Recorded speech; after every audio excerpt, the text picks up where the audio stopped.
நம்ம உடம்புல 72,000 நாடிகள் இருக்குதுங்க. அதில் இட, பிங்கள, சூஷம்ன அப்படிங்கிறது தான் ரொம்ப ரொம்ப ரொம்ப முக்கியமான நாடிகள்.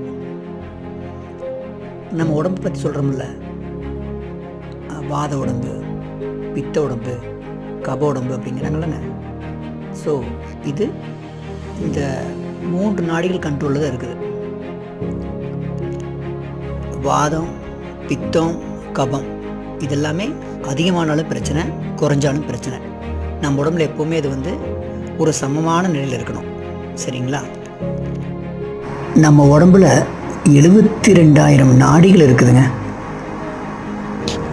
அதில் இட, பிங்கள, சூஷம்ன அப்படிங்கிறது தான் ரொம்ப ரொம்ப ரொம்ப முக்கியமான நாடிகள்.